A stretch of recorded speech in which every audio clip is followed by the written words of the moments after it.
우리에게 주신 하나님의 말씀은 고린도전서 5장 1절에서 13절입니다. 고린도전서 5장 1절에서 13절 말씀, 제가 가진 신약성경 267페이지입니다. 제가 봉독하겠습니다. 너희 중에 심지어 음행이 있다 함을 들으니 그런 음행은 이방인 중에서도 없는 것이라. 누가 그 아버지의 아내를 취하였다 하는도다.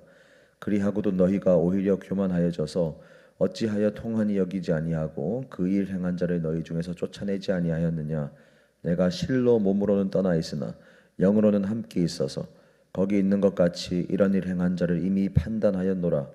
주 예수의 이름으로 너희가 내 영과 함께 모여서 우리 주 예수의 능력으로 이런 자를 사탄에게 내주었으니 이는 육신은 멸하고 영은 주 예수의 날에 구원을 받게 하려 함이라.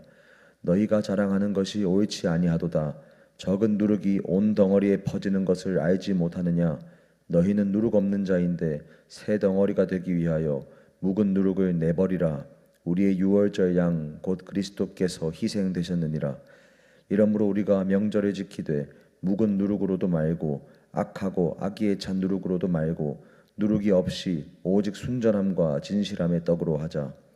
내가 너희에게 쓴 편지에 음행하는 자들을 사귀지 말라 하였거니와 이 말은 이 세상에 음행하는 자들이나 탐하는 자들이나 속여 빼앗는 자들이나 우상 숭배하는 자들을 도무지 사귀지 말라 하는 것이 아니니 만일 그리하려면 너희가 세상 밖으로 나가야 할 것이라. 이제 내가 너희에게 쓴 것은 만일 어떤 형제라 일컫는 자가 음행하거나 탐욕을 부리거나 우상 숭배를 하거나 모욕하거나 술 취하거나 속여 빼앗거든 사귀지도 말고 그런 자와는 함께 먹지도 말라 함이라. 밖에 있는 사람들을 판단하는 것이야 내게 무슨 상관이 있으리요마는 교회 안에 있는 사람들이야 너희가 판단하지 아니하랴. 밖에 있는 사람들은 하나님이 심판하시려니와 이 악한 사람은 너희 중에서 내쫓으라.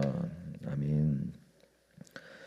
고린도전서 5장은 1절부터 13절까지 되는 비교적 짧은 내용입니다. 그러나 고린도 교회 안에 일어난 음행의 문제를 아주 심각하게 다루면서 오늘날 교회가 죄 문제를 다루는 데 있어서 가져가야 하는 기본적인 원칙들을 설명하는 아주 중요한 장입니다. 그래서 오늘 5장은 전체 내용은 다른 장들에 비해서 조금 짧을 수 있지만 그 내용이 너무나 중요하기 때문에 평소보다는 제가 준비를 하다 보니 말씀을 전하는 시간이 조금 길 수가 있습니다. 그렇지만 끝까지 저희가 함께 집중해서 들어주시기를 부탁을 드립니다. 바울이 5장에서 고린도 교회의 문제를 지적하는 그 내용과 이유를 네 가지로 정리할 수 있습니다. 첫 번째는요, 고린도 교회에 음행의 문제가 있다는 것이고, 두 번째는 음행의 문제가 있는 것을 내가 어떻게 처리해야 하는지 알려주었는데 왜 그 방식대로 치리하지 않고 있느냐는 것이고요. 세 번째는 그렇게 치리가 왜 필요한지 그 이유를 말하고 있고요. 네 번째는 치리를 받아야 하는 자를 대하는 성도들의 태도를 말하고 있습니다. 먼저 첫 번째부터 살펴보면 음행의 문제입니다. 1절 말씀을 보시면 너희 중에 심지어 음행이 있다 함을 들으니 그런 음행은 이방인 중에서도 없는 것이라. 누가 그 아버지의 아내를 취하였다 라고 바울이 지적하고 있습니다. 고린도라고 하는 그 항구 도시가 그 자체가 매우 음란한 도시였죠. 그래서 첩을 두는 것이 일상화된 도시였습니다. 그리고 이러한 문제가 교회 안에서도 이어졌습니다. 그런데 첩을 두는 것뿐만 아니라 이방인들도 그 양심에 따라서 하지 않는 일이 교회 안에서 일어났는데 그것이 바로 아버지의 첩과 그 아들이 음행을 하는 사건이 발생했다는 겁니다. 사도 바울은 이 고린도 전서라는 편지를 작성하기 이전에 고린도 전전서라고도 말할 수 있는 편지를 이미 한 번 고린도 교회를 향해서 쓴 적이 있습니다. 그리고 그때 이미 고린도 교회 가운데 이런 음행의 문제가 있다는 사실을 고린도 교회 성도들 누군가인지는 모르지만 전해 들었고 그 문제를 이렇게 처리하라고 분명하게 알려주었습니다. 그런데 이 죄인들을 전혀 교회가 치리하지 못하고 있다는 사실을 듣고 이번에는 고린도 전서에 이렇게 왜 이러한 죄인들을 지금 교회가 치리하지 않고 있느냐? 바울이 질책하고 있습니다. 이미 음행의 문제를 어떻게 치리해야 하는지 알려주었는데 그것을 왜 치리하지 않고 그저 덮어주고 쉬쉬하고 있느냐라고 말하는 것입니다. 오늘날 교회에서 가장 되지 않는 것이 바로 치리입니다. 성도가 죄를 지으면 그 죄가 지적받아야 하는 것입니다. 그리고 지적받은 성도는 회개해야 합니다. 그런데 보통 교회 안에서 그 자기가 지은 죄에 대해서 지적을 받을 때 바로 나타나는 반응은 그렇게 말하는 너는 죄 짓지 않느냐? 나는 상처받았다. 또는 그렇게 죄를 지적한 상대를 향해서 어떻게 너가 나한테 그렇게 말할 수 있느냐? 어떻게 목사님이 나한테 그런 지적을 할 수 있느냐? 나는 상처받았으니까 이제는 더 이상 교회에 나오지 못하겠고 다른 교회로 가버리면 그만이다 말하는 그렇게 치리가 되지 않는 것이 오늘날 교회의 가장 큰 문제 중 하나입니다. 죄를 지적받게 되면 당연히 마음에 찔림이 있고 그리고 괴로운 게 당연한 것입니다. 그러나 마음이 괴롭고 마음에 생채기가 생긴다고 해서 그 사실이 우리가 죄를 회개하지 않아도 되는 그러한 권리를 만들어주는 것이 아니라는 사실을 반드시 기억을 해야 합니다. 죄의 지적은 반드시 받아들이고 회개해야 합니다. 여기서 지금 음행만 얘기하고 있으니까 음행만 지적하면 되는 것이 아니냐 할 수 있는데요. 결코 그렇지 않습니다. 5장 마지막 부분쯤에 가서 보면은 사도 바울이 음행과 우상 숭배와 모욕하는 것과 등등 여러 가지 죄를 함께 나열하고 있고요. 그리고 사도 바울이 이 편지를 쓰기 이전에 훨씬 그 앞서서 예수님께서 교회에 나타난 죄의 문제를 어떻게 처리해야 하는지 먼저 말씀해 주신 걸 보더라도 단순하게 교회의 치리의 문제는 음행의 문제로만 한정되지 않습니다. 예수님이 말씀하실 때 형제가 죄를 범하면 먼저 1대1로 은밀하게 그 죄를 지적해 주라 가르치셨고요. 1대1로 은밀하게 말했을 때 듣지 아니하면 또 그것을 함께 지적하고 증인할 수 있는 두세 사람이 함께 나아가서 지적하고 회개를 권해야 한다 말씀하셨습니다. 그럼에도 그가 회개하지 아니하면 교회를 통해서 말하라. 교회 리더를 통해서 공식적으로 회개하도록 지적하라는 것이죠. 그런데도 끝까지 회개하지 않는다면 이제는 이방인과 세리와 같이 여기라. 다시 말해서 교회 공동체에서 쫓아내라는 것입니다. 예수님께서 먼저 말씀하신 것입니다. 사도 바울도 그 가르침을 따라서 그대로 고린도 교회에 지금 가르치고 있는 것입니다. 음행의 죄를 분명하게 지적하고 또 여러 죄악들이 있다면 그 죄악들을 분명하게 말하고 알리고 그런데 끝까지 회개하지 않는다면 교회에서 내어 쫓아야 한다는 것입니다. 그러나 우리가 여기서 기억해야 할 것은 그 사람이 회개해야 하는 죄를 지적받고 그 행동이 그 즉시로 교정되지 않으면 내어 쫓아야 한다. 이런 의미가 아닙니다. 죄를 받아들이고 회개한다 하더라도 그 죄의 습관이 너무나 오래되면 그것을 해결하고 주님 앞에 가져가서 처리하는 데까지는 시간이 걸릴 수 있습니다. 그런 자를 내쫓으라는 말이 아니고 죄를 인정하지도 않고 교만하여져서 끝까지 반성하지 않고 돌이키지 않는 자는 결국에는 마침내 쫓아내야 한다는 의미입니다. 5절 말씀에 보면은 이런 자를 사탄에게 내주었으니 이는 육신은 멸하고 영은 주 예수의 날에 구원을 받게 하려 함이라 라고 말씀하고 있는데요. 5절 말씀은 다소 해석하기 어려울 수 있는 말씀이라고 여겨집니다. 그렇지만 많은 목회자들과 학자들이 공통적으로 해석하는 것은 이렇게 해석을 합니다. 이런 자를 사탄에게 내어준다는 말은 회개하지 않는 자, 끝까지 회개하지 않는 자를 공동체에서 쫓아내는 것. 그거는 마치 교회 안에 있는 자를 밖으로 쫓아내는 것이기 때문에 사탄에게 그를 내어주는 것과 같습니다. 그리고 내어 쫓긴 그 사람은 충격을 받게 됩니다. 육신적으로는 우리가 육신이 그저 나의 몸만 의미하는 것이 아닙니다. 나의 육신적인 생각과 마음을 다 포함하는 것인데 육신적으로 이제 내어 쫓겼기 때문에 마음이 굉장히 괴로울 수 있고 분할 수 있고 깊은 원망이나 상처가 그때 즉시로는 생길 수 있습니다. 이게 공동체에서 쫓겨나면서 육신은 멸할 정도의 고통을 겪는 것이죠.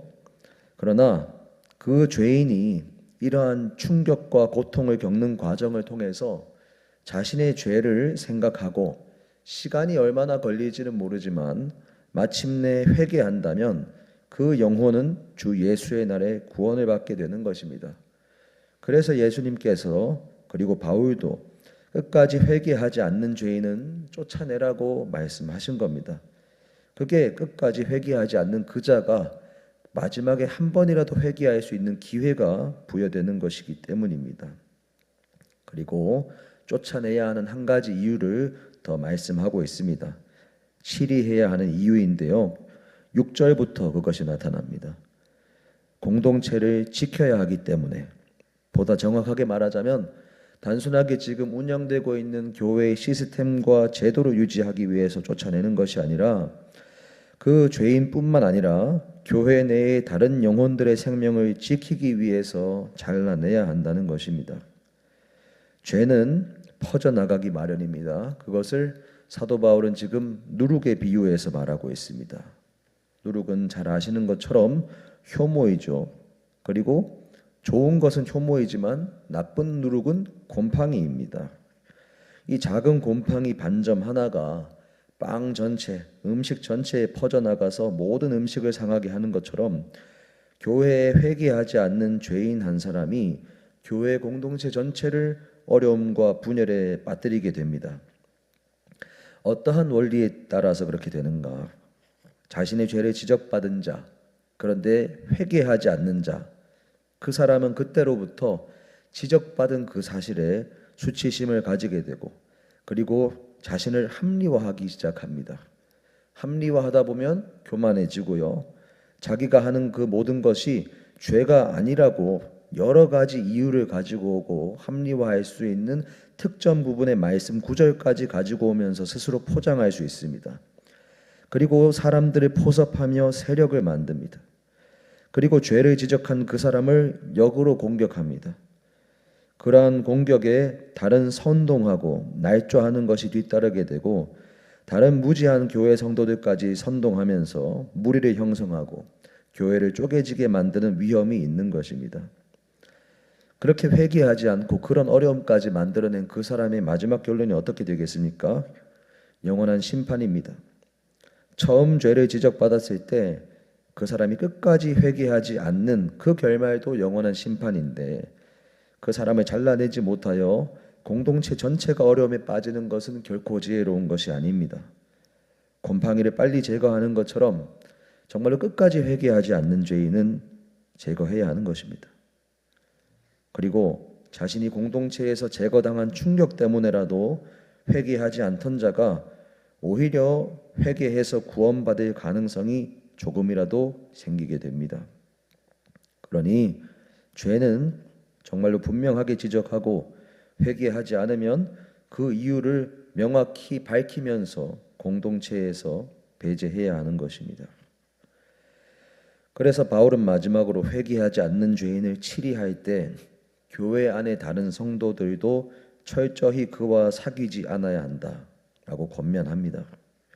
그럼 이런 질문이 뒤따라올 수 있습니다. 교회 밖에 믿음 없는 세상 사람들은 이미 다 그러한 죄를 짓고 있는데 그럼 우리가 그런 사람들과도 모두 관계를 끊고 살아야 하는가? 바울은 그건 아니라고 말합니다. 만약에 그게 맞다면 너희가 세상 밖으로 나가서 살아야 한다. 그냥 산속으로 들어가 살아야 한다는 것이죠. 그런 의미가 아니고 세상 밖의 죄인들은 교인들이 성도들이 예수 그리스도의 십자가와 부활의 복음을 전해서 회개시켜야 하는 자들이고 바울이 말하는 것은 예수를 믿고 회개했다고 말하는 주의 백성 되었다는 성도가 하나님의 자녀가 되었다는 사람이 죄를 버젓이 짓고 그 죄가 죄인지도 모르는 교만한 자, 그 자를 어떻게 교회가 대해야 하는가를 말하는 것이라고 설명하고 있습니다. 그리고 그를 어떻게 대해야 하는가? 함께 먹지도 말고 교제하지 말라는 것입니다. 이것이 교회 안에서 끝까지 회개하지 않는 죄인을 대하는 분명한 태도이자 원칙이라는 겁니다. 우리가 생각할 때 굉장히 냉정하다고 생각할 수 있습니다. 교회는 사랑의 공동체라고 하는데 어떻게 그러야 할 수 있는가? 좋은 게 좋은 거지 않는가? 덮어주는 것이 사랑이지 않는가? 생각할 수 있습니다. 그렇지만 우리가 착각하지 않아야 하는 것은 하나님께서는 그리고 예수님께서는 죄를 결코 덮으시지 않으셨다는 겁니다. 죄를 결코 덮으시지 않았기 때문에 예수님이 십자가에서 죽으셨습니다. 주님께서는 우리가 죄인 되었을 때 십자가에서 죽으실 정도까지 사랑하시는 주님이시지만 주님이 십자가에서 죽으셔야 했던 그 이유가 바로 죄이기 때문에 회개하지 않는 죄인에 대해서는 절대로 그냥 넘어가지 않으십니다. 끝까지 회개하지 않는 자는 그에 대해서는 단호하십니다. 왜냐하면 덮어주다가 다 멸망할 수 있기 때문입니다. 그래서 그러할 때 교회 공동체는 마음이 아프더라도 이 결정을 내려야 하는 것입니다. 그것이 그 죄인도 살 수 있는 길을 마지막으로 최대한 만들어주는 것입니다. 사랑하는 여러분, 이게 바로 교회가 교회 내에 죄의 문제가 터져 나올 때 그리고 드러날 때 그 문제를 다루는 해답입니다. 우리가 감성적인 논리에 빠져서 너무 냉정하다 이럴 것이 아니라 이게 바로 성경이 제시하는 그것도 신약 성경에서 제시하는 기준이라는 것을 우리는 받아들여야 하는 것입니다. 그런데 이 말씀을 묵상할 때 저와 여러분이 이 말씀을 대하며 가장 먼저 생각해야 하는 것이 있습니다. 이 말씀을 보면서 그렇다. 정말로 그 사람이 그렇게 죄를 지으면 안 될 텐데 그 사람이 회개해야 할 텐데 그 사람을 먼저 생각해야 하는 것이 아닙니다. 이것보다 먼저 생각해야 하는 것은 나조차도 죄를 지으면 지적받아야 한다는 것입니다. 나에게는 너무나 관용적이라서 내가 죄를 짓고 내가 지적받을 수 있고 나의 미숙함을 지적받을 수 있다는 것을 우리는 생각하지 못할 때가 너무나 많습니다. 그렇기 때문에 그런 것을 지적받았을 때 그것을 받아들이지 못하고 그것을 깊은 상처로 받아들이게 되는 것입니다. 그러나 우리가 오늘 말씀을 통해서 가장 먼저 기억해야 하는 것은 그렇다. 누군가 죄 지었으면은 냉정하더라도 지적해야 한다. 회개 안 하면 어쩔 수 없지만 잘라내야 한다. 다른 사람에게 적용하는 것을 그런 것이 첫 번째가 아니라는 겁니다. 나도 죄를 지을 수 있고 그리고 나만 아는 죄가 공동체에서 드러나면 나도 지적을 받을 수 있다. 그리고 지적받아야 한다. 나도 죄를 지으면 반드시 지적받아야 한다라는 사실을 겸손하게 인정하는 것이 이 고린도전서 5장 말씀을 대하는 우리들의 첫 번째 태도가 되는 것입니다. 그래야지만 우리도 지적을 받을 때 겸손하게 회개할 수가 있습니다. 우리도 연약하여서 지적을 받게 되면 자기 방어를 할 수 있고 그 자기 방어가 지나치면 합리화하게 되고 교만해지고 세력을 만들고 선동하면서 공동체를 분열시킬 수 있는 그런 죄성을 가진 인간들이라는 사실을 가장 먼저 기억해야 합니다. 그렇기 때문에 이 말씀을 가장 먼저는 내가 이 말씀의 대상이 될 수 있다는 것을 기억하며 겸손해야 하는 것입니다. 그렇지만 우리가 이 말씀을 그저 내가 그렇게 되면 안 된다. 자기 반성용으로만 쓰는 것도 반쪽짜리 해석입니다. 분명하게 이 말씀이 말하는 원칙은 우리는 있다는 것을 기억하고 이 말씀의 원칙을 정말로 생각해야 합니다. 누군가가 공동체에서 죄를 짓고 그게 드러난다면 정말로 그를 사랑하는 마음을 가지고 주님께 그 사람이 회개할 수 있는 마음을 달라고 기도해야 합니다. 그리고 그럼에도 불구하고 그가 스스로 깨닫지 못한다면 기도하면서 조심스럽지만 그러나 담대하게 권면해야 합니다. 예수님께서 죄인을 권면하는 그 말씀에서 두세 사람이 모인 곳에 내가 함께 있다 말씀하셨던 것처럼 죄를 지적하고 회개를 권면할 때 그 자리에 함께 하시는 주님을 믿고 분명하게 말해줘야 하는 겁니다. 죄를 인정하고 회개하더라도 그 죄의 습관이 너무 깊어 완전히 해결하는 시간이 걸릴 수 있죠. 그것은 당연하게 격려하면서 기다려줘야 하는 문제이고 여기서 말하는 것은 끝까지 인정하지 않고 회개하지 않는 자는 가슴이 아프더라도 잘라내야 한다는 것입니다. 이것이 바로 오늘 말씀이 우리에게 가르치는 것입니다. 사랑하는 여러분, 오늘 말씀은 정말로 중요한 말씀입니다. 죄인 한 사람의 영원한 생명과 그리고 교회 공동체를 지키는 문제입니다. 그리고 그 중심에 있는 죄라는 것의 심각한 문제를 다루는 말씀입니다. 죄는 반드시 회개해야 하고 끝까지 회개해야 하지 않는 죄인은 반드시 공동체에서 잘라내야 합니다. 끝까지 회개하지 않는 실수를 범해서 잘라내어지는 대상이 내가 될 수도 있다는 사실을 겸손하게 기억하시기를 바랍니다. 그러한 사람이 결국에 만약에 지적받게 되었을 때 회개할 수 있는 것입니다. 또한 누군가가 죄를 짓는 것이 반복적이고 명확한데 계속해서 쉬쉬하고 그냥 넘어가 주어서도 안 됩니다. 그것을 지적하는 것을 어느 때에 해야 하는가, 어느 때에 하는 것이 가장 올바르고 좋은 것이고 지혜로운지는 주님께 기도하면서 구하고 물어보는 시간을 충분하게 가져야겠죠. 그러나 관계가 깨어질 것에 대한 두려움, 또는 그 사람이 상처를 받을 것에 대한 두려움, 그러다 또 그 사람이 교회를 떠나버릴까 두렵고 불편한 게 싫어서 그것을 그대로 계속 덮어두는 것도 결코 그 형제를 사랑하는 것이라 말할 수 없습니다. 바람직하지 못한 것입니다. 우리가 이 고린도전서 5장에서 제시하고 있는 이 성경의 기준을 성령님의 인도하심 속에서 지혜롭고 담대하게, 그러나 담대하지만 겸손하게, 나 자신에게 가장 먼저 그리고 다른 성도에게 적용하는 저와 여러분 되시기를 예수님의 이름으로 축복합니다. 함께 기도하겠습니다. 하나님 아버지, 감사합니다. 오늘 교회의 죄의 문제를 어떻게 처리해야 하는 것, 그것을 우리에게 알려주시니 감사합니다. 하나님 아버지, 우리가 교회 가운데에서 주의 백성이자 자녀로서 함께 공동체된 형제 자매 가운데에서 죄의 문제가 드러날 때 아버지, 그것을 정말로 성령님을 따라서 회개해야 한다는 것을 권면할 수 있는 그런 사랑의 마음, 지혜의 마음, 담대한 마음을 우리들에게 허락하여 주옵소서. 그러나 가장 먼저는 나 역시도 죄를 지을 수 있는 죄인이며, 그리고 그런 죄가 드러나게 되었을 때 지적받아야 한다는 사실을 기억하며, 그리고 지적받았을 때 정말로 겸손하게 회개하기를 먼저 결단할 수 있게 하여 주옵소서.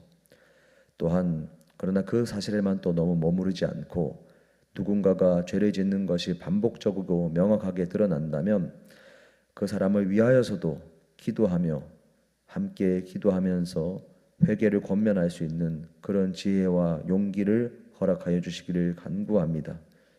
그것이 그 사람의 영혼도 지키는 것이고 교회 공동체도 지키는 것이라는 사실을 말씀을 통하여 보여주셨으니 우리가 그 사람의 마음과 나의 마음과 그런 감성적인 위로에 빠져서 그런 것들을 쉬쉬하고 덮어주는 것에 그치지 않게 하시고 정말로 이 말씀의 기준에 입각하여서 말씀을 따라서, 그리고 이 말씀을 적용할 때 성령님의 인도하심을 따라서 할 수 있는 우리 모든 성도들 되게 하여 주옵소서.